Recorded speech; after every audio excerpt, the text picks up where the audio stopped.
Il y a des choses dans notre vie qui, sans qu'on le sache, ferment les portes de la baraka.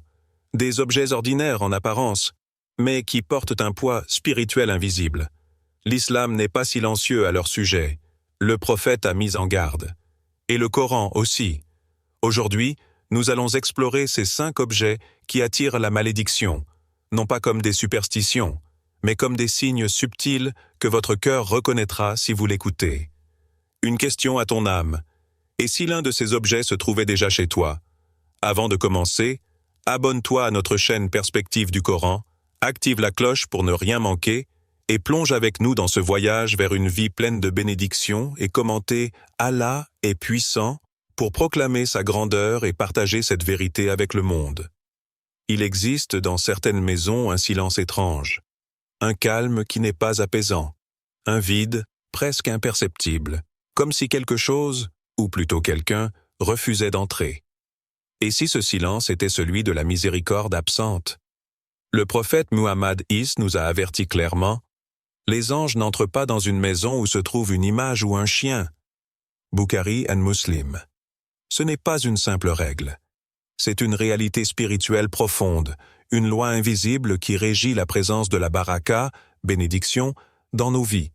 Dans un monde où l'on expose des visages sculptés, des bustes d'animaux, des toiles réalistes accrochées fièrement, on pense parfois embellir l'espace. Mais ce que nous ignorons, c'est que parfois, on chasse la lumière. Allah dit dans Sourate Az-Zumar 39-67, « Ils n'ont pas estimé Allah à sa juste valeur. » Qu'est-ce que cela signifie, estimer Allah à sa juste valeur? C'est le mettre au centre de notre cœur, de notre vie, de notre maison. Et le centre ne peut être partagé avec des objets que lui-même a interdit d'honorer. Pose-toi cette question. Pourquoi tenons-nous autant à ces objets qui font fuir les bénédictions? Pourquoi donner à un visage taillé dans le bois une place centrale dans ton salon, alors qu'il empêche les anges de miséricorde de poser le pied chez toi? La réponse, au fond, est une question de priorité, de ce que nous vénérons sans le dire, de ce que nous appelons beauté, alors qu'Allah nous appelle à la pureté. Une femme pieuse, que tout le voisinage considérait comme douce et lumineuse, vivait depuis plusieurs années dans un climat étrange chez elle. Des tensions entre ses enfants, des nuits remplies d'insomnie, un sentiment de lourdeur dans chaque pièce. Un jour, elle tombe sur ce hadith du prophète. Elle observe alors un objet qu'elle n'avait jamais vraiment vu. Une sculpture ancienne, transmise par sa grand-mère. Une statue en pierre représentant une divinité ancienne, un objet d'art, disait-on dans sa famille. Elle l'avait toujours vu comme une relique, jamais comme une barrière. Mais cette nuit-là, son cœur frémit. Et sans demander à personne, elle la retira. Le lendemain, la maison était toujours la même, en apparence. Mais l'ambiance, elle, avait changé. Moins de cris, plus de sérénité. Une sensation étrange, comme si un fardeau invisible avait été levé. Était-ce une coïncidence? Ou bien une réponse silencieuse d'Allah? Est-ce que tu es prêt à garder chez toi un objet qui bloque la rahma d'Allah, juste pour le plaisir des yeux? Est-ce que ton confort visuel vaut plus que la présence des anges dans ta demeure? Est-ce que tu préfères les décorations ou la protection? Ce que tu vois comme de l'art peut être vu par Allah comme un rappel à une époque d'égarement. Et parfois, dans le silence des murs, Allah te parle. Pourquoi veux-tu me faire entrer là où mes anges n'ont pas le droit de poser les pieds? Car quand les anges sont absents, qui reste? Et que devient une maison sans lumière divine? Et toi, as-tu déjà ressenti ce malaise dans ton propre foyer?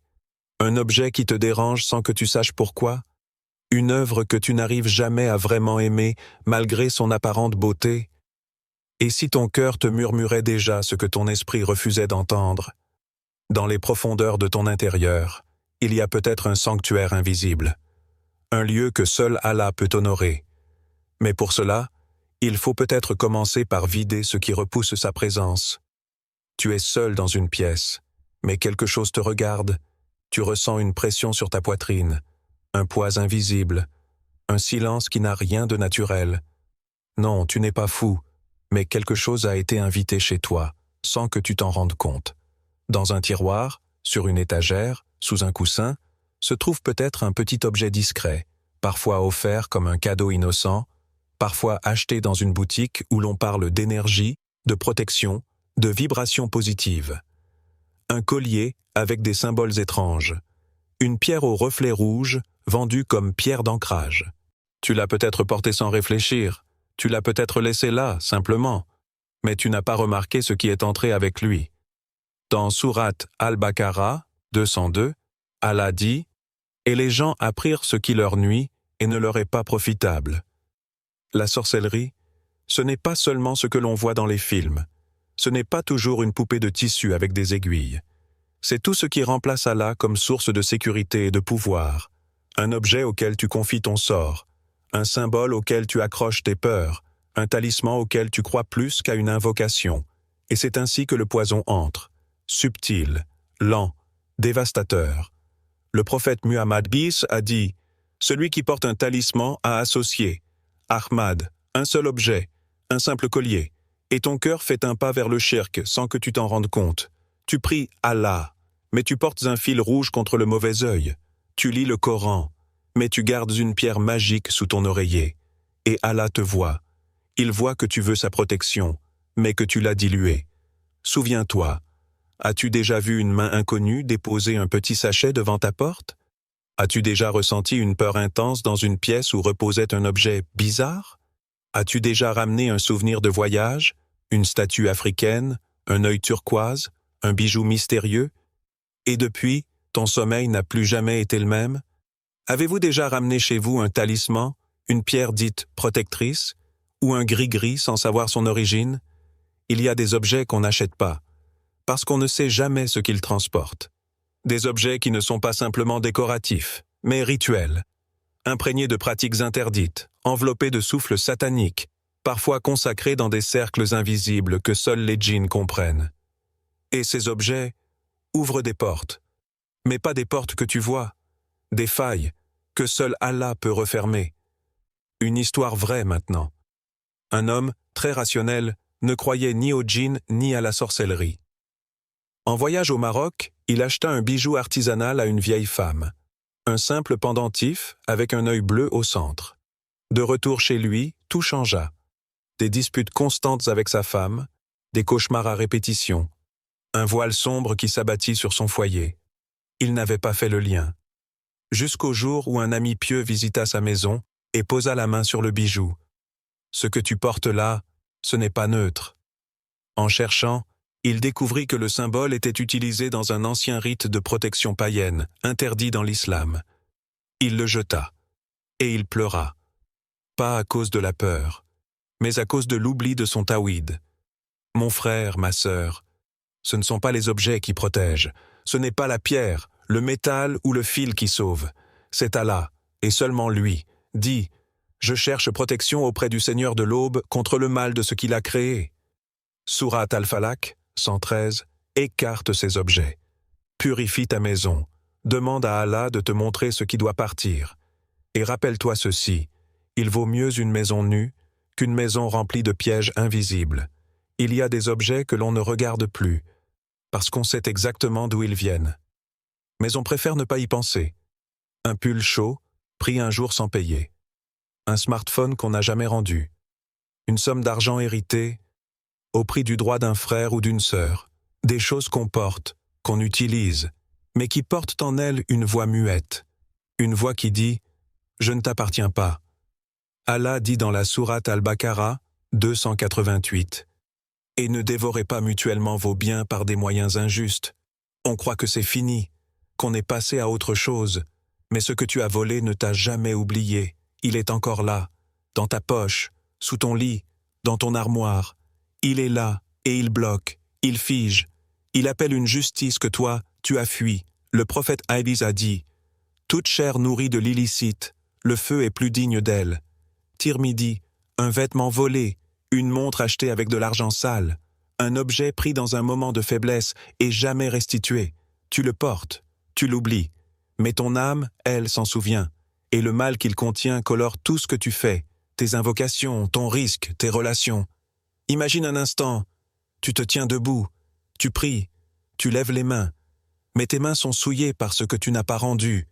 Tu demandes à Allah la baraka, Mais entre toi et la réponse se dresse un objet comme preuve, un témoin, muet, mais insistant, un objet qui ne ment pas, un objet que les anges ont vu, un objet qui empêche la miséricorde de descendre. Écoute cette histoire. Un homme racontait qu'il n'arrivait jamais à se concentrer dans la prière. Il avait tout essayé, ablution complète, prières à la mosquée, invocation avant le début.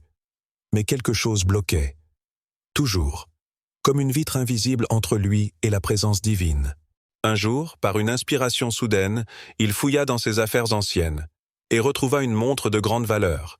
Une montre qu'il avait oublié de rendre à un collègue parti en retraite plusieurs années auparavant. Il avait prétexté un emprunt, mais n'avait jamais tenu parole.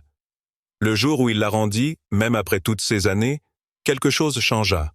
Il dit « Ma prière a retrouvé une lumière. » C'était comme si l'air redevenait respirable. Il y a des objets qui nourrissent ton orgueil, mais qui affaiblissent ton âme. Ils ont été obtenus par injustice, et ils appellent une justice divine, lente, mais inévitable. Même si l'autre ne t'a pas réclamé, même si personne ne t'a accusé, même si tu t'en es bien sorti, Allah, lui, a tout vu. Et ces objets, même silencieux, parlent pour leurs anciens propriétaires. Parfois, c'est un héritage, un terrain mal réparti, une somme oubliée dans les calculs, une sœur laissée de côté parce que c'est comme ça dans notre culture. Mais Allah n'est pas aveugle, et l'injustice, même masquée par des coutumes, reste injustice. Tu ne peux pas bâtir une maison bénie sur un fondement volé. Tu ne peux pas élever des enfants dans la paix, si leurs vêtements sont achetés avec le prix de l'oppression. Pose-toi maintenant cette question. Qu'ai-je chez moi, que je n'ai pas gagné dans la justice? Un objet? Un bien? Un souvenir que tu as gardé sans jamais penser à le rendre? Ne crois pas qu'il s'agit juste d'un petit truc, car le poison ne dépend pas de la taille du verre, mais de ce qu'il contient. Tu veux que ta maison soit visitée par la miséricorde d'Allah? Alors commence par faire sortir ce que sa justice refuse. Il y a des choses que l'on garde dans une boîte, ou dans une poche, ou tout au fond d'un tiroir qu'on ouvre rarement. Pas pour leur beauté, pas pour leur valeur, mais parce qu'ils portent une époque, un nom, une émotion, une douleur qu'on n'ose pas appeler par son vrai nom, un parfum porté lors d'un rendez-vous interdit, une robe associée à une sortie haram, un carnet où sont écrites des lettres à quelqu'un que tu n'aurais jamais dû aimer de cette manière, un bracelet offert par une personne qui t'a éloigné d'Allah. Ces objets, on les garde juste au cas où. Mais on sait bien que ce cas, ce n'est pas pour s'en souvenir. C'est parce qu'il y a encore un lien invisible, un fil que le shaitan n'a jamais cessé de tirer doucement. Il y a cette histoire. Une sœur avait tout changé. Elle avait retrouvé le droit chemin, plus de hijab négligé, plus de soirées perdues, plus de relations floues. Mais elle n'arrivait pas à trouver la paix. Elle faisait du dhikr, et son cœur battait trop fort. Elle pleurait à la prière, mais les larmes semblaient pesantes. Quelque chose bloquait, comme un souvenir qui tapait doucement à la porte de son cœur. Un jour, en nettoyant ses affaires, elle retrouva ce bijou, simple, discret, mais elle se souvenait. C'était lui qui le lui avait offert. Et bien qu'il n'était plus dans sa vie, ce bijou était resté dans son cœur comme un nœud. Elle le jeta, et cette nuit-là, elle pleura encore. Mais cette fois, c'était léger. C'était une paix inconnue. C'était des larmes de lumière. Il y a des objets que Shaitan adore, pas parce qu'ils sont magiques, mais parce qu'ils nous rattachent à une version de nous-mêmes qu'Allah a déjà effacée. Allah dit dans la sourate Al-Furqan 25-70, « Sauf celui qui se repent, croit, et fait de bonnes œuvres, alors Allah transformera leurs mauvaises actions en bonnes. » Mais comment recevoir une nouvelle lumière si tu gardes encore les ombres anciennes dans tes tiroirs? Ces objets ont une voix, pas sonore, mais émotionnelle. Ils te disent « Tu étais autrefois cette personne ». Mais ce qu'ils ne savent pas, c'est qu'Allah t'a changé, et que ce que tu étais n'a plus le droit de vivre dans ce que tu es devenu. Oh. Garder un vêtement du haram, c'est comme si tu laissais une fenêtre ouverte, dans une maison que tu as purifiée. C'est comme si tu appelais les regrets à revenir, même si tu as déjà planté des fleurs sur les ruines. Tu veux une vraie paix? Regarde autour de toi. pas seulement les péchés que tu commets aujourd'hui, mais les restes des péchés que tu as quittés. Ils sont là, en silence, comme des témoins que Shaitan pourrait activer lors d'un moment de doute, d'une faiblesse, d'un coup de nostalgie dangereux. Allah ne te juge plus pour ce passé. Mais toi, en gardant ces objets, tu continues à le faire. Il est temps de lâcher ce qui t'a brisé. Il est temps de te débarrasser de ce qui te maintient en arrière. Il est temps de laisser Allah refermer le livre. Pas en fermant les yeux, mais en ouvrant tes mains et en lâchant ces fragments qui n'ont plus leur place dans ton cœur. Tu ne le portes pas vraiment pour toi. Tu dis que si. Mais au fond, tu sais pourquoi tu mets cette montre, pourquoi tu tiens à cette paire de chaussures, pourquoi tu montres ce sac, ce téléphone, ce logo. C'est une armure, un signal, un drapeau silencieux qui crie sans un mot « Regardez-moi ». Un jour, quelqu'un s'est regardé dans le miroir, et il n'a pas vu un cœur pur. Il a vu Qaroun. Il a vu le poison de l'apparat. Dans la sourate Al-Qasas, Allah nous raconte « Qaroun sortit parmi son peuple dans tout son apparat. Et ceux qui désiraient la vie d'ici-bas dirent « Ah, si seulement nous avions comme ce qui a été donné à Qaroun. » Tu vois, ce n'est pas l'or qui a tué Qaroun, c'est le regard des autres qu'il convoitait. Et quand Allah l'a fait engloutir, il n'a pas séparé l'homme de ses biens, il les a emportés ensemble. Regarde bien autour de toi. Qu'est-ce que tu possèdes? Qui ne te possède plus? Il y a cette montre, cette ceinture, cette voiture, ce trophée au fond de la bibliothèque. Pas pour la fierté légitime d'avoir réussi, mais pour écraser l'autre, pour exister un peu plus quand tu te sens un peu moins.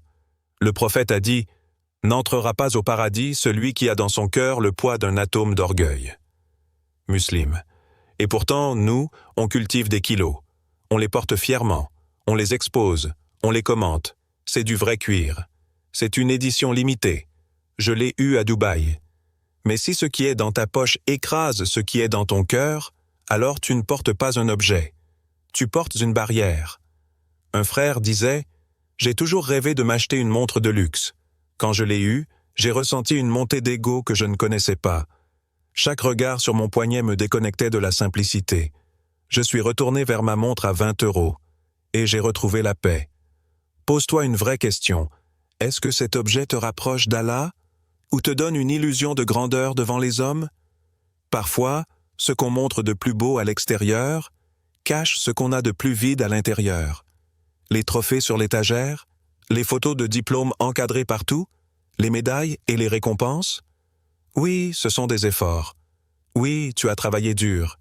Mais est-ce qu'ils servent aujourd'hui à rappeler une bénédiction d'Allah ou à nourrir une narration silencieuse de ton importance?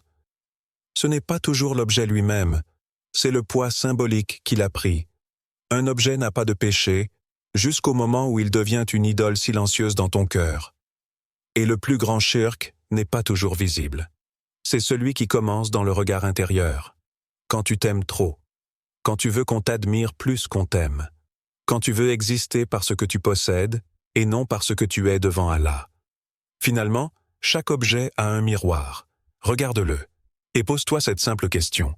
Est-ce qu'il me couvre ou est-ce qu'il me dénude devant Allah?